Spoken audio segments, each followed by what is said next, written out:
இப்போ ட்ரம்ப் என்ன சொல்லியிருக்காரு, யூஎஸ்எஸ் நிமிட்ஸ்னு one of the nuclear powered ship அது. அதை இப்போ வந்து இதுக்கு அமைச்சிருக்காரு, மிடில் ஈஸ்ட்டுக்கு அமைச்சிருக்காரு. ப்ளஸ் KC-135 ஸ்டாட்டோ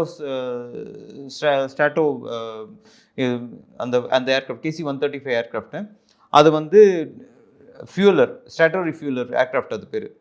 அந்த வந்து 30 ஏர்க்ராஃப்ட் இப்போ வந்து ஸ்காட்லாண்டு, ஸ்பெயின் அங்கெல்லாம் அமைச்சிருக்காரு. ஏன்னா இதெல்லாம் சப்போர்ட் பண்ணணும்.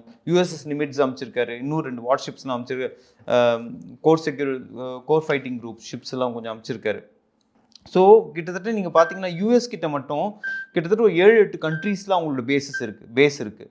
ஃபார் எக்ஸாம்பிள் இதில் ஓமானில் பார்த்தீங்கன்னா பேஸ் இருக்குது, பஹ்ரைனில் அவங்களோட பேஸ் இருக்குது, குவைட்டில் அவங்களோட யூஎஸோட பேஸ் இருக்குது, யுஏஇயில் பேஸ் இருக்குது, சவுதி அரேபியாவில் பேஸ் இருக்குது, ஜோர்டானில் பேஸ் இருக்குது, இதில் கட்டாரில் பேஸ் இருக்குது.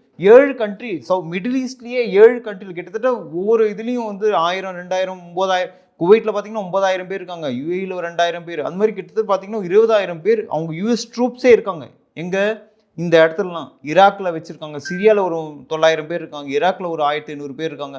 ஸோ யூஎஸ் ட்ரூப்ஸ் இத்தனை பேர் இருக்கும்போது இது வரைக்கும் ஆனால் ஈரான் வந்து யூஎஸ்ஸை டார்கெட் பண்ணி அடிக்கலை. ஏன்னா இந்த எத்தனை லொக்கேஷன்ஸ்லையும் யூஎஸ் ட்ரூப்ஸ் இருக்காங்க.